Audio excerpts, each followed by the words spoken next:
किसी शख्स को एहतिलाम हो गया, वो रोजे की हालत में था, सोया, सहरी करने के बाद में सो गया। अब जब उसकी आंख खुली, बेदार हुआ, उसने देखा कि मुझे तो एहतिलाम हो गया।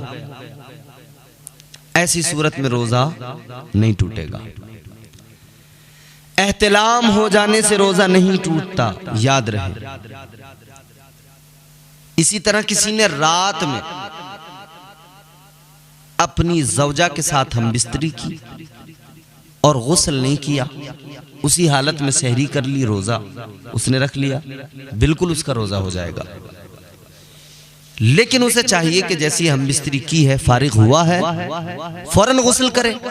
नापाक रहना इसकी इजाजत नहीं है। गुस्ल करे फौरन, उसके बाद में रोजा रखे और नमाज फजर अदा करे। ये एक वो बात मैंने अर्ज की है कि बिल फर्ज अगर गुस्ल नहीं किया या भूल गया या जो भी है वल्लाहु आलम, लेकिन उसने उसी हालत में रोजा रख लिया तो रोजा उसका हो जाएगा। अलबत्ता जितनी देर गुस्ल करने में लगाएगा और उस सूरत में नमाजें छोड़ेगा उसका गुनाहगार होगा। नापाक रहने पर अल्लाह ताला नाराज होता है और नहुसतें बरसती हैं, वो तमाम चीजें उसके लिए वबाल हैं। तो लिहाजा चाहिए कि फौरन गुस्ल करे। प्यारे आका सल्लल्लाहु ताला अलैहि वसल्लम के प्यारे दीवानों,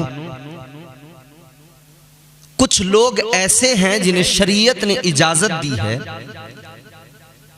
अल्लाह तबारक व ताला ने उनको रियायत बख्शी है कि वो अगर रोजा न रखें तब भी वो गुनाहगार नहीं होते। उन्हें इजाजत है वो रोजा न रखें, कोई गुनाह उनके सर पर नहीं होगा। हैरान कुन बात है कि मोमिन भी है बंदा, रोजा भी नहीं रख रहा है, फिर भी उसे इजाजत है कि वो रोजा नहीं रख रहा है मगर गुनाहगार नहीं है। गौर करो मेरे अजीजों, अल्लाह ताला ने कुछ लोगों को इजाजत दी है, शरीयत ने रियायत दी है, अगर वो रोजा न रखे तो कोई गुनाह नहीं होगा। कौन है वो लोग? पहला इंसान वो जो मुसाफिर है, सफर में है।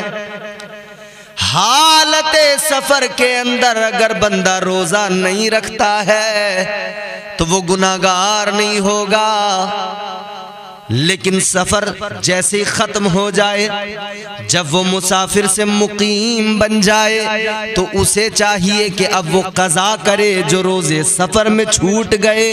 अब उन रोजों की कज़ा करना जरूरी है।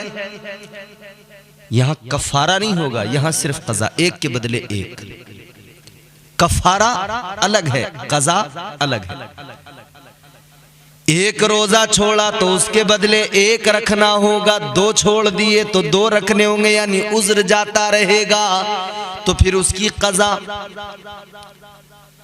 पहला वो इंसान जो मुसाफिर, जो सफर में है। लेकिन याद रहे मेरे अजीजों, आजकल सफर में बड़ी आसाइशें हैं। पहले के सफर बड़े दुश्वार हुआ करते थे। पहले लोग पैदल सफर किया करते थे, घोड़ों पे सफर किया करते थे या ऊंट पे बैठकर। रास्ते के अंदर बड़ी दुश्वारियां होती थी, धूप है, गर्मी है, तपिश है। ये तमाम चीजें सफर के अंदर, सफर की सऊबतें होती थी। तब इजाजत अल्लाह के रसूल ने अता फरमाई, मुसाफिरो रोजे अगर तुम छोड़ दोगे सफर की हालत में गुनाह नहीं होगा। आज के सफर बड़े आसान है, कार में बैठकर, एसी में बैठकर, एयर कंडीशन बस में बैठकर बड़े मजे का सफर है। तो जब इतना अच्छा सफर है तो क्या जरूरत है रोजा छोड़ने की? कोई परेशानी नहीं है। तमाम आसानियां, तमाम आसाइशें, तमाम किस्म की उसे रास्ते के अंदर तमाम सहूलतें फराहम है। एसी में बैठ के जा रहा, मजे से सफर कर रहा है, कोई दुश्वारी नहीं है। इसमें भी रियायत दी गई है। 4 को फरमाया 4 नहीं 2 कर लो, 4 की जगह 2 कर लो। तो ये मुसाफिर को रियायत है। तो पहला कौन है? मुसाफिर। हालत सफर में रोजा न रखे गुनाहगार नहीं होगा। दूसरा कौन है? फरमाया दूसरी वो खातून जो उम्मीद से है, हामिला है, जिसके पेट में बच्चा है, हामिला है, उम्मीद से है। दौराने हमल बड़ी तकलीफें होती हैं, औरत को बड़ी बहुत सारी चीजों को वो फेस करती है, तो उसे इजाजत दी गई कि दौराने हमल तू उम्मीद से है, परेशानियां हैं, तो तू रोजा छोड़ सकती है। अलबत्ता जब बच्चे की विलादत हो जाएगी तो जितने रोजे दौराने हमल छोड़े हैं उन रोजों की कज़ा है, कफारा नहीं है, याद रहे, कज़ा है। दौराने हमल 2 रोजे छोड़ दिए, 2 की कज़ा, 3 छोड़े, 3 की कज़ा। तो क्या है कि जो रोजे छोड़ दिए उनकी कज़ा। इजाजत दी है शरीयत ने रोजा छोड़ने की। तो दूसरी वो खातून जो हामिला है, उम्मीद से है, शरीयत ने इजाजत दी तू रोजा छोड़ सकती है, गुनाहगार नहीं होगी। तो ये 2 किस्में हुई।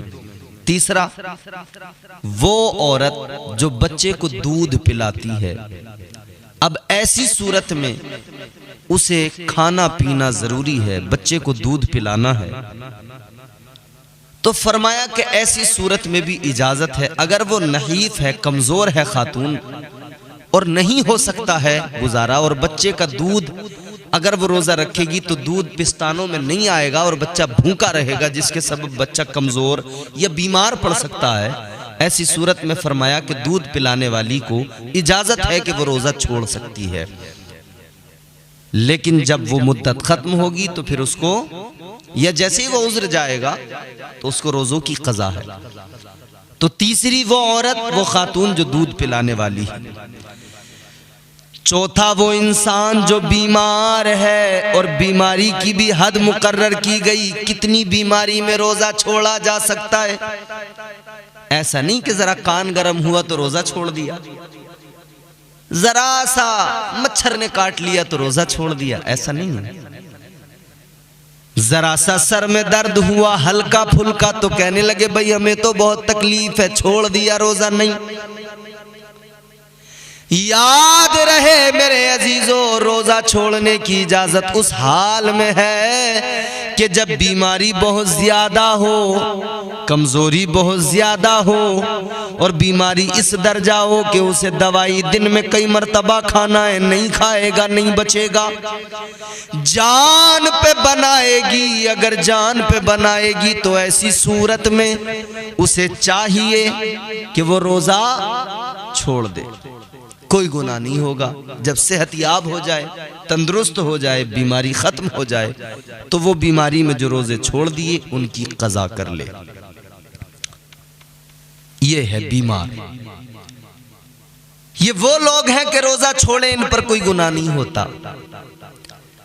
बीमार इंसान, बीमारी के सबब शरीयत कहती है तुझे इजाजत है, तू रोजा छोड़ सकता है। और फिर एक और कैटेगरी, एक और शख्स, कौन? जो बहुत बूढ़ा है, कमजोर है, रोजा रखने की ताकत नहीं है, बुढ़ापे के सबब कमजोरी इस दर्जा है कि नहीं रख सकता रोजा। याद रहे ये मुस्तफा की प्यारी शरीयत है, मशक्कत में किसी को नहीं डालती। इस्लाम किसी को परेशानी में मुब्तला नहीं करता, इस्लाम किसी को मशक्कत में नहीं डालता, इस्लाम किसी पर बोझ नहीं बनता है। आज लोग बहुत सारे समझते हैं इस्लाम के अंदर इतने सख्त हैं उसूल, इतने सख्त कानून।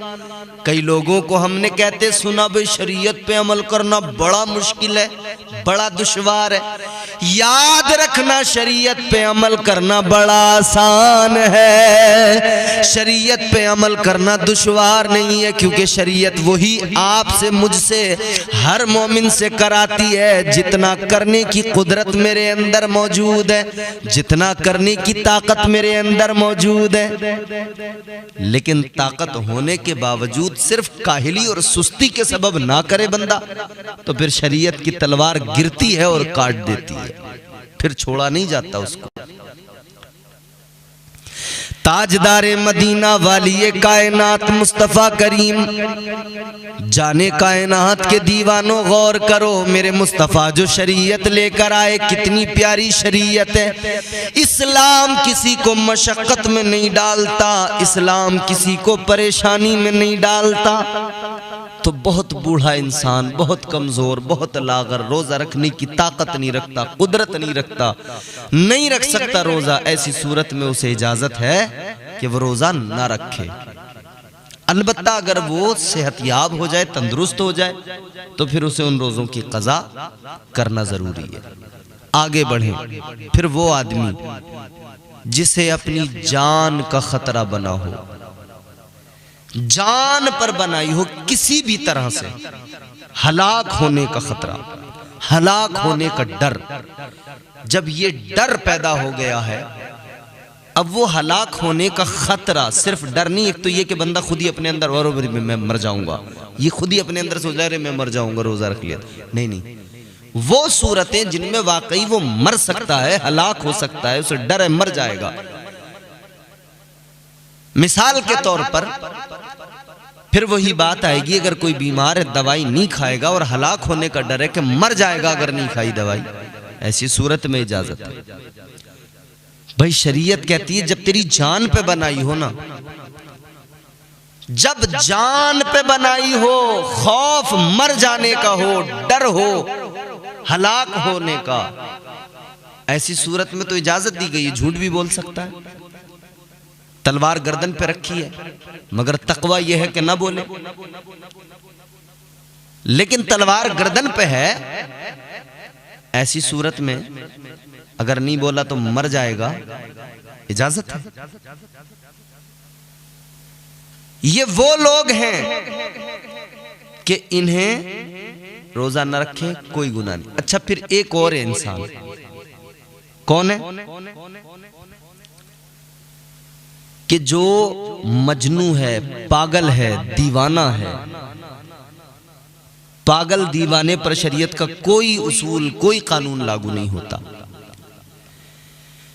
दीवाने पर, मजनू पर, पागल पर न नमाज फर्ज है, न रोजा फर्ज है, न ज़कात फर्ज है, न हज फर्ज है। पागल इंसान, मजनू, दीवाना, कई लोग इस फिक्र में लगे रहते हैं कि नमाज से बच जाएं, रोजों से बच जाएं, इबादतों से बच जाएं। कैसे बचें? एक मौलाना साहब से किसी ने कहा कि हजरत कोई तरीका ऐसा बता दें कि नमाज भी नहीं पढ़ूं और गुनाह भी कोई ना हो, रोजा भी ना रखूं, गुनाह भी कोई ना हो, कोई है तरीका? मौलाना साहब कहने लगे बिल्कुल है तरीका। तुम नमाज भी नहीं पढ़ोगे, गुनाह भी नहीं होगा, तुम रोजा भी नहीं रखोगे, नहीं होगा गुनाह। दो तरीके बताए। मौलाना साहब ने कहा कि दो तरीके हैं। इसने कहा हजरत जल्दी बता दो। बड़ा खुश हो गया कि भाई लो आज काम हो गया, नमाज नहीं पढ़ूंगा, गुनाह भी नहीं होगा, रोजा नहीं रखूंगा, गुनाह भी नहीं होगा। खुश हो गया, कहने लगा हजरत जल्दी बताएं वो दो तरीके कौन से। तो मौलाना साहब ने फरमाया पहला तरीका ये है कि पागल हो जाओ। पागल पर नमाज माफ है। पहला तरीका यह है कि पागल हो जाओ, गुनाह भी नहीं होगा, नमाज भी नहीं पढ़ोगे। हजरत कैसी बात कर रहे हैं? पागल लोग पत्थर मारेंगे या मैं लोगों को पत्थर मारूंगा? फरमाया पागल नहीं होते तो फिर नमाज से नहीं बच सकते। पागल पर नमाज माफ है। तो कहने लगे हजरत ये वाला तरीका नहीं, दूसरा बता दो। तो हजरत ने फरमाया दूसरा तरीका यह है कि मर जाओ। मरने के बाद में फिर न नमाज है, न रोजा है, न इबादत है, कुछ नहीं, मर जाओ। दूसरा तरीका ये, नमाज मुआफ, रोजा मुआफ। कहने लगा हजरत आप तो मरने की बात कर रहे हैं, मैं कैसे मर जाऊं? जिंदगी से मुझे प्यार है। तो हजरत ने फरमाया कि अगर पागल नहीं होते, मरना भी नहीं चाहते, तो फिर बचने का कोई रास्ता नहीं है। नमाज 5 वक्त की फर्ज है, तुम्हें पढ़ना ही पड़ेगा।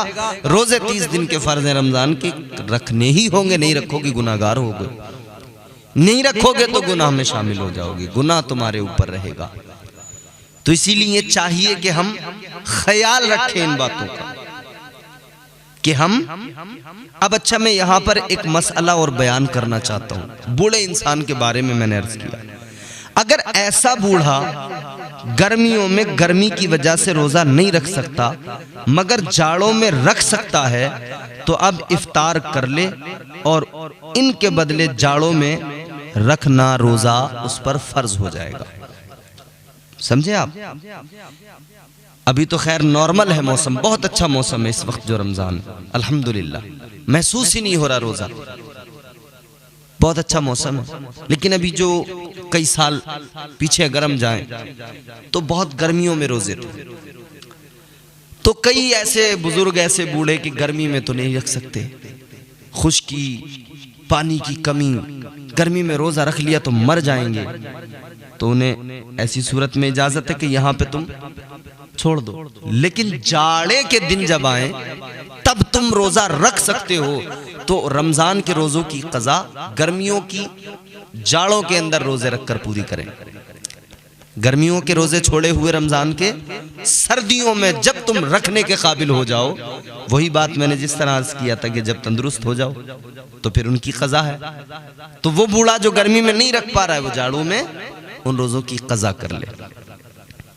ये वो लोग हैं जो रोजा नहीं रखें तो गुनाह नहीं होता। इनके अलावा कोई भी इंसान हो, बचने का कोई रास्ता नहीं है, रोजा रखना पड़ेगा। रोजा फर्ज है। 30 दिन के रोजे अल्लाह ने 1 माह के फर्ज किए। माह सियाम, माह रमजानुल मुबारक, अल्लाह ताला ने इसके रोजे फर्ज किए हैं। अब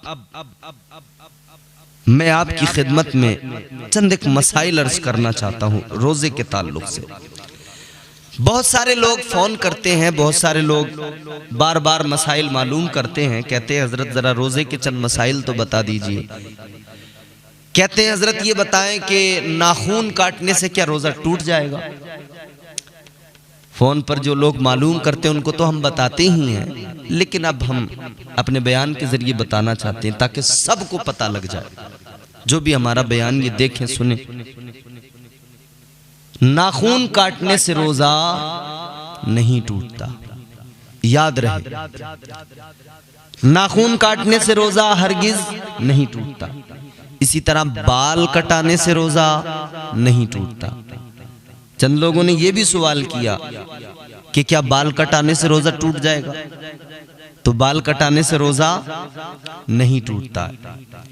इसी तरह भूल कर, गलती से याद नहीं रहा कि मैं रोजे से हूं और खा लिया, कुछ भूल कर खा लिया तो रोजा नहीं टूटेगा। अलबत्ता जैसी खाया उसे फौरन याद आ गया तो जो मुंह में है फौरन उसको निकाल दे बाहर, फौरन कुल्ली करे। बाहर शरीयत के अंदर ये तमाम मसाइल मौजूद हैं, आप हजरात खुद भी इनको देख सकते हैं। तो रोजा नहीं टूटता है। इसी तरह जैसे धुआं या गर्दो गुबार, डस्ट, धूल, आप कहीं गए वहां पे धुआं है, अब वो धुआं जाहिर है सांस ले रहे हैं तो अंदर जा रहा है, मुंह के जरिए भी हल्क से उतर रहा है, उससे रोजा नहीं टूटेगा। जानबूझकर अगर कर रहे हैं कि धुएं को अंदर ले रहे हैं, इससे कुछ लोग ये जवाब निकाल सकते हैं कि साहब बीड़ी में भी तो धुआं ही है, सिगरेट में भी तो धुआं ही है, तो फिर हम बीड़ी पी लें क्या दिक्कत है, सिगरेट पी लें हम क्या दिक्कत है। हरगिज नहीं, रोजा टूट जाएगा। हुक्का, सिगार, सिगरेट, पान, तंबाकू खाने पीने से रोजा टूट जाता है, याद रहे। पान, तंबाकू, बीड़ी, सिगरेट, सिगार, हुक्का, इन सब चीजों को खाने पीने से रोजा टूट जाता है। लेकिन आप कहीं जा रहे थे, रास्ते में धुआं था, वो अचानक वहां से गुजरते हुए आपके सांस के जरिए हल्क से उतर गया, सांस के जरिए मुंह में गया, ऐसी सूरत में रोजा नहीं टूटेगा। आप सांस ले रहे थे कि अचानक कोई मक्खी आपके हल्क के अंदर आ गई, नीचे उतर गई, रोजा नहीं टूटेगा। इसी तरह से हमारे कुछ भाई चक्की उनकी है और वो चक्की चलाते हैं, आटा पीसने का उनका काम है, और वो रोज़ा रखे हुए हैं, रोज़े की हालत में चक्की चल रही है, काम अपना वो कर रहे हैं। ऐसी सूरत में जो आटा वहां पर उड़ता है और किसी वजह से पहले तो मुंह पर कपड़ा वगैरह बांध लें, एहतियात से काम लें कि मुंह के अंदर न जाए और हल्क से वो आटा वगैरह ना उतरे। लेकिन अगर बिलफर्ज थोड़ा बहुत वो गुबार जो उसका होता है, आटा सिर्फ उसका जो गुबार होता है थोड़ा बहुत अगर किसी वजह से चला गया, उस सूरत में रोजा नहीं टूटेगा, याद रहे। ऐसी ये तमाम सूरतें मैं बयान कर रहा हूं जिनमें रोजा नहीं टूटता, ख्याल रहे। इसी तरह से किसी शख्स को एहतिलाम हो गया, वो रोजे की हालत में था, सोया, सहरी करने के बाद में सो गया। अब जब उसकी आंख खुली, बेदार हुआ, उसने देखा कि मुझे तो एहतिलाम हो गया। ऐसी सूरत में रोजा नहीं टूटेगा। एहतिलाम हो जाने से रोजा नहीं टूटता, याद रहे। इसी तरह किसी ने रात में अपनी ज़ौजा के साथ हम बिस्तरी की और गुस्ल नहीं किया, उसी हालत में सहरी कर ली, रोजा उसने रख लिया, बिल्कुल उसका रोजा हो जाएगा। लेकिन उसे चाहिए कि जैसी हम बिस्तरी की है, फारिग हुआ है, फौरन गुस्ल करे। नापाक रहना इसकी इजाजत नहीं है। गुस्ल करे फौरन, उसके बाद में रोजा रखे और नमाज फजर अदा करे। ये एक वो बात मैंने अर्ज की है कि बिल फर्ज अगर गुस्ल नहीं किया या भूल गया या जो भी है वल्लाहु आलम, लेकिन उसने उसी हालत में रोजा रख लिया तो रोजा उसका हो जाएगा।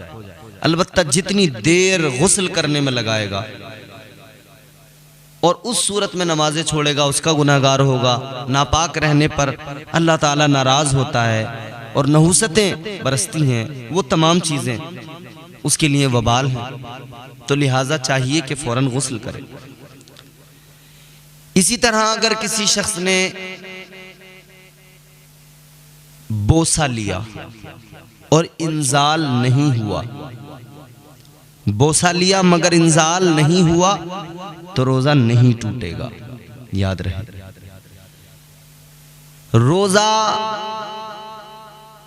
ना एहतिलाम होने से टूटेगा, न बोसा लेने पर कि इंजाल नहीं हुआ उस सूरत में रोजा नहीं टूटेगा। ये मैंने वो बातें अर्ज की, वो मसाइल कि जिनका जानना बहुत ज़रूरी है और लोग अक्सर मालूम भी करते रहते हैं कि साहब नाखून काट सकते हैं या हम बाल सर के काट सकते हैं, इससे क्या होगा, रोज़ा टूटेगा या नहीं टूटेगा। तो याद रहे इन तमाम चीज़ों से रोज़ा नहीं टूटता। अब मैं एक अहम बात आपकी खिदमत में अर्ज करना चाहता हूँ। रमज़ान के रोज़े हम मुसलमान अल्हम्दुलिल्लाह हम पर फ़र्ज़ हम रखते हैं, लेकिन अगली उम्मतों ने भी रोज़े रखे हैं, उन पर भी रोज़े फ़र्ज़ थे, उनका तरीक़ा अलग था, अहले किताब। और मेरा ख्याल है कि आज भी, ख्याल नहीं, आज भी अहले किताब यानी कि ये यहूद व नसारा, हालांकि इनकी शरीयतें अब मनसूख हो गई, शरीयत एक है, वो फ़कत मेरे मुस्तफ़ा की है। और अब इनको चाहिए कि ये मेरे मुस्तफ़ा की शरीयत को अपनाएं, इस्लाम को कबूल करें। हुजूर के दौर में इन्होंने इस्लाम कबूल नहीं किया, कर लेते तो ये आज कुफ़ार मुशरिकीन के ज़ुमरे में नहीं होते, लेकिन इन्होंने इस्लाम कबूल नहीं किया तो वो शरीयतें मनसूख हो गई। शरीयत फ़कत मेरे मुस्तफ़ा की है। अब इन लोगों के यहाँ रोज़ा क्या है और हमारे यहाँ रोज़ा क्या है, यहूद व नसारा अहले किताब, इनके और हमारे रोज़े में फ़र्क क्या है, मेरे मुस्तफ़ा करीम का फरमान सुनो। ताजदारे मदीना वाली कायनात मुस्तफ़ा करीम ने फरमाया, तुम सहरी ज़रूर खाया करो, क्योंकि तुम्हारे और अहले किताब के दरमियान जो फर्क है वो सहरी का लुक़मा है। ये जो बाज लोग किया करते हैं कि भाई सहरी नहीं खाई, बगैर सहरी के रोजा रख रहे हैं। बाज लोग बहुत परहेजगारी के चक्कर में बगैर सहरी के करते हैं। बाज लोग सुस्ती काहली के सबब उठना नहीं चाहते कि चलो छोड़ो यार नहीं उठते, ऐसी हो गया रोजा, ऐसी रख लेंगे। नहीं मेरे अजीजों, सहरी जरूर किया करो, मेरे मुस्तफ़ा का फरमान है। ताजदारे मदीना ने फरमाया सहरी जरूर किया करो, क्योंकि तुम्हारे और अहले किताब के दरमियान जो फर्क है ये सहरी का लुक़मा, उनके और तुम्हारे रोज़ों के दरमियान जो फर्क है वो सहरी का लुक़मा है। तो तुम सहरी जरूर किया करो। और सहरी की बरकतें भी बहुत ज़्यादा हैं, फजीलतें भी बहुत ज़्यादा हैं। फरमाया मेरे मदनी करीम आका ने, ताजदारे मदीना का ऐलान है कि अल्लाह और उसके फरिश्ते सहरी खाने वालों पर दुरूद भेजते हैं। सहरी खाने वालों पर अल्लाह और उसके फरिश्ते दुरूद भेजते हैं। ताजदारे मदीना के गुलामों जरा गौर करो, सहरी हम खाएं, दुरूद अल्लाह भेजे, फरिश्ते भेजे। हम निकम्मों पर, गुनाहगारों पर सिर्फ इस बात पर कि हम सहरी खा रहे हैं।